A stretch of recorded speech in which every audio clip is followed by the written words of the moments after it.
Okay, now next up, we got to talk about something that has really been dominating the NBA discussion for probably what the last 48 to 72 hours. I mean, we are already talking a lot about Anthony Davis um, and his potential landing spots for trades. But now word has come down that the dude has legitimately demanded a trade from the Pelicans. Is for from what I understand, this has always been his stance, but he hadn't given his agent the go ahead to make it public. But now he has, and he actually got fined $50,000 by the NBA for the trade demand. I guess it's violated some sort of tampering law or some aspect of the probably collective bargaining agreement. But yeah, Davis is demanded a trade. Everybody's focused on the Lakers and them getting it done, but I don't think we know for sure where Anthony Davis absolutely wants to play. I don't think we 100% know that. Um, I think everybody's focused on LA, but I really think that there are some possibilities that there's some other places that could come up. I definitely think that Boston is something. Um, New York is something. I've told you before. I think that the Bulls could really come together with a strong package to try to lure And for him there. people new to the show, I told him here he was crazy. So this is No, not this is not a hey, 100% crazy show. It's only 50%. I'm trying to tell you, and I'm not the only person. Joe Cowley from Chicago Sun Times, From who? also From where? the Chicago Sun Times. Oh, Okay, the Sun Times. You consider the understand? source. We It's we consider the source here, it's that big bro. cold here. You understand what I'm saying to you? And when it's cold, we think better. Okay, we think more clearly in the cold. And he also said that he thought that this was the time for the Bulls to go just throw everything at this opportunity. Um, I'm telling you, I think but here's the thing. I don't know if Anthony Davis wants to come back and play in Chicago. I don't, and has regardless of whether or not the team is good or anything. I just don't know if he wants to deal with that. Playing in your hometown is a big deal, and it's tough, and it's not necessarily for everybody. Mhm. So we talking a lot about Chicago, B. I'm just trying to help you out. I want to help you because I'm trying to keep the show clean for the people. and The people don't like the Chicago propaganda. they You got love a it. Northern They Illinois love it. basketball shirt on. They love it. They I'm love just it. trying. We sold them on a variety show where we cover They love it. everything. This is a variety. They don't This is want. the They don't want word. to hear about your crazy Anthony Davis to Chicago conspiracies. I'm just saying that the Bulls. This is something the Bulls should be strongly considering. They have nothing to lose. He let them tell you no. Let Anthony Davis tell you no. You were going. You were going somewhere with this. I'm saying this. That's where I'm going. This is what needs to happen. As far as the Lakers, I mean, Magic. I don't think Magic can afford to make the same mistake that he made with Paul George. Assuming that this guy wants to come play with me, and as soon as he's free, he's gonna come. I don't think he can afford to do that. I don't think that. I mean, we might be seeing a similar mistake being made with Kawhi Leonard. People not ponying up to go get Kawhi Leonard, and the Raptors did Kawhi was coming off an injury, so that's a little different situation because it was an injury where he didn't play for a year, and people weren't certain what Kawhi they would get, which changes very much because if he comes back 95% Kawhi, you still want him, but you wouldn't give up as much as you would for 100% Kawhi. So I think that's a slightly different situation. I don't think that tempered the offers for Kawhi, though. I think what tempered the offers for Kawhi was not knowing if he would commit to people because he coming up on free agency. I think that's what really did it. I don't think anyone thought his injury was a injury that was going to last him his entire career and hamper who he would be in the future. I think what really stopped people from opening up and giving major assets is this guy going to sign with us? And Toronto gambled and said, you know what? He may not, but and speaking of injuries, I have a question for you.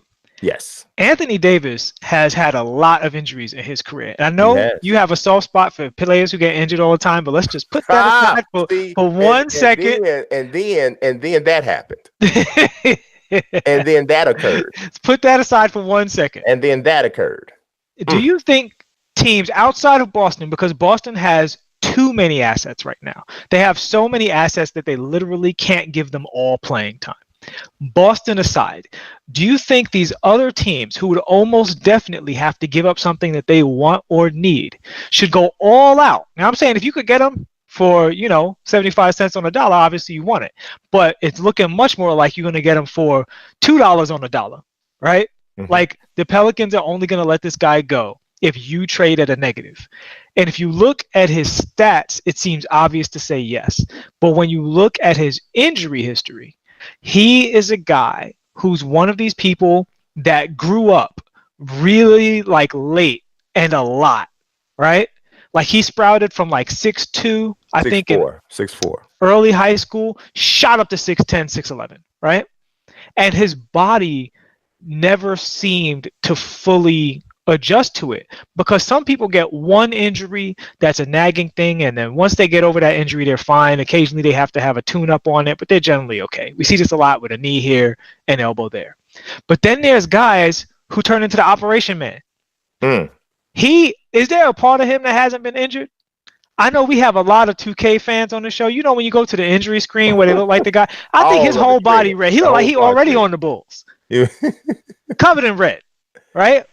So I would be scared to give up so many things that could be great for my team for a guy who could possibly be a lemon. Well, all right, here's the thing. Anthony Davis has missed games every season for the most part, right? He has. He has. He hasn't had a season where he has wiped out an entire year, though. So the most games he's ever missed is 18, and that was as a rookie. Okay. I'm sorry. Is 21. 21 he missed, and that was the 15-16 season. The last 2 seasons, he's played 75 games. You missed 7 games. Yeah, you missed 7 games in the regular season. How many has he missed this year? So he's played 41 games. And how many, let's see, how many games have they played? He's played 41 games, and they have played, he's missed 10. He's missed 10 games this year. And counting. Yeah, well, we'll see how many he misses, but he's missed 10. As long as he doesn't miss, 10 more, then he stays under his high. Here's the thing. I think we do know that if you get Anthony Davis, you're probably not going to get more than 75 games out of him, which I think is fine. If to be honest with you, if I signed Anthony Davis to a major contract, the understanding would be, dude, you're playing 68 games this season. That's what you're doing. You're playing 68 games. That's what you're playing. You might as well just assume you're on a 68 game schedule, because that's all you're playing. I feel you on that. My problem with it is that his injuries are all weird. How did that happen to you? Injuries. He literally tore his shoulder dunking by himself. Well, he didn't even get hit in the shoulder. He wasn't dunking on anybody. He just dunked it and went, "Ooh, I did it wrong." But here's my final thing on this. I think there are a few teams who should sell the farm to get Anthony Davis, and I do think the Lakers are one of them, specifically because he is the perfect complementary star to LeBron James. I've seen people erroneously compare him to Chris Bosh and Kevin Love, but he's not. Those guys were both post-up primary players.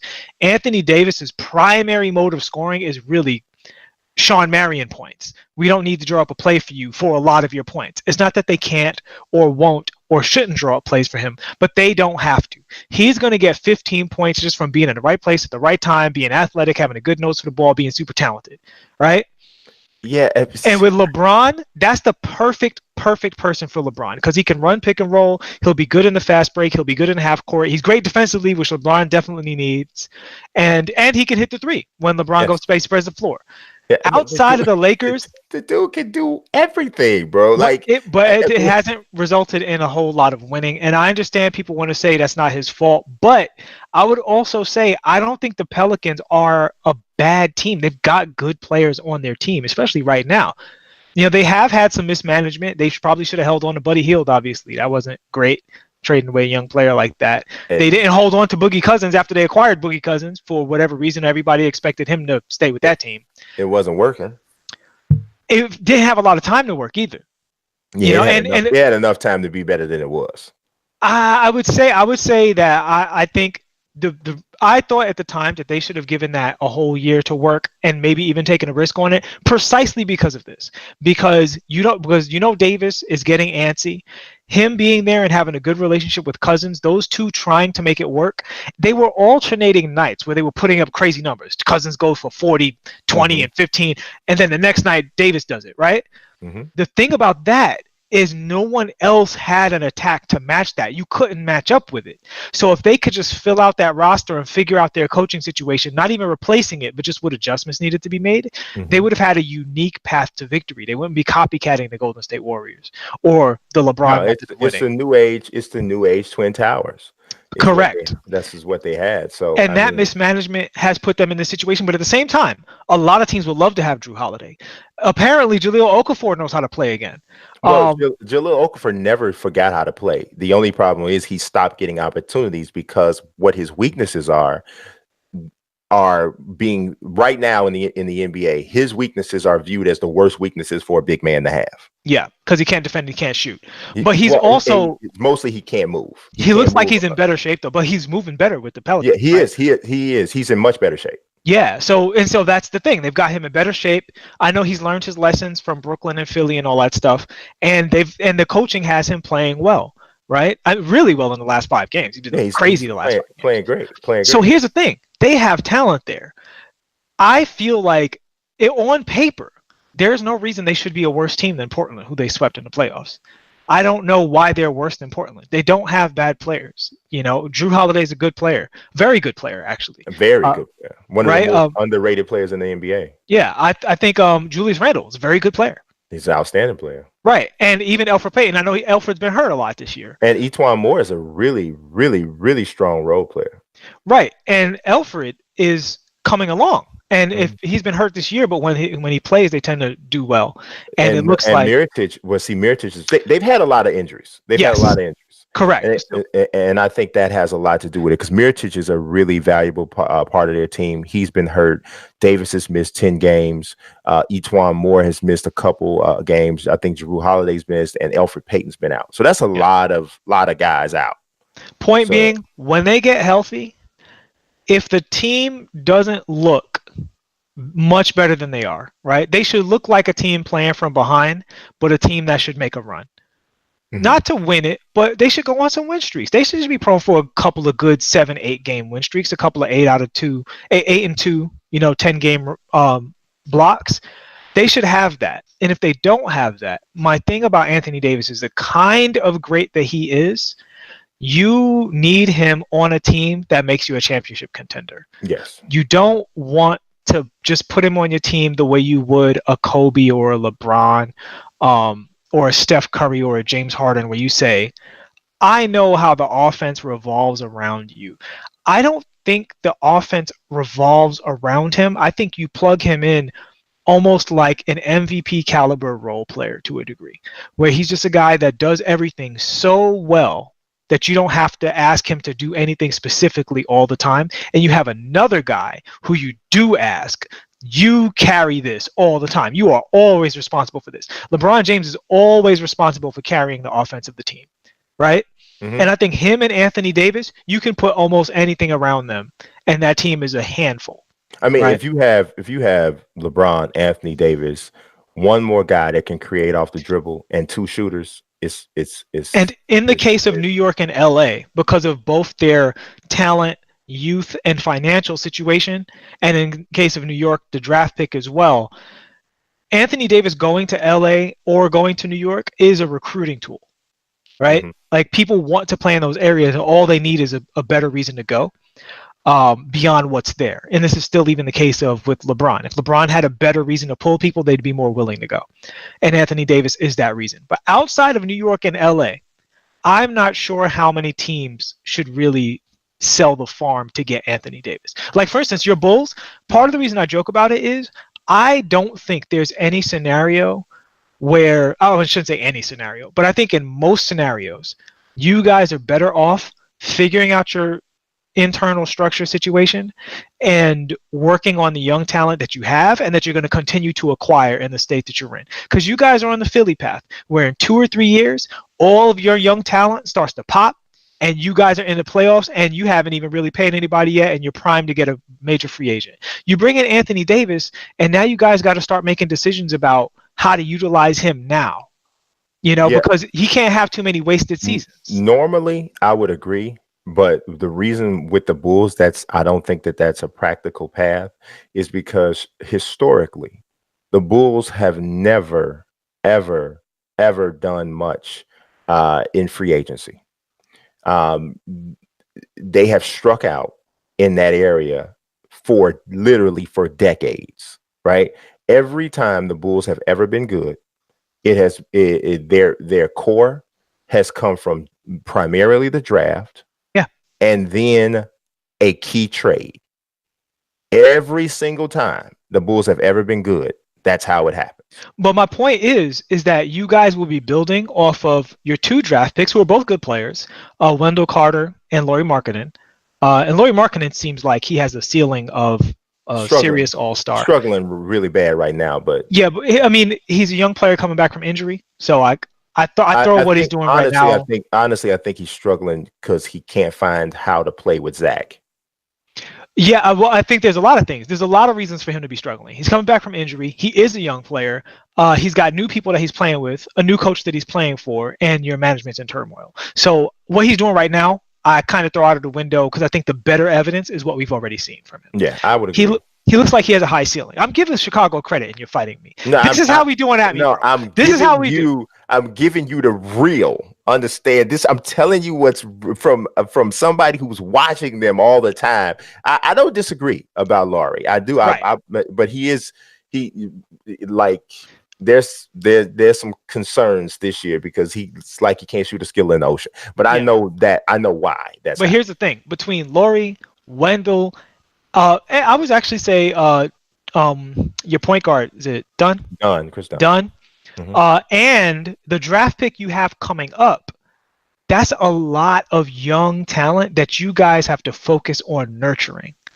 And what happens is when you get an Anthony Davis, you have to shift that focus at least somewhat. And it's not that you don't want good players, but you're not just talking about getting a good player. You're talking about bringing in a superstar that is in the mentality of I want to win now. Mm-hmm. You have to accommodate that even against your best interests, like LA has done. See, I really don't think that it really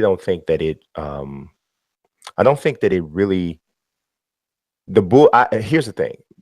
There's no real confidence in this current management. First of all, here's the thing.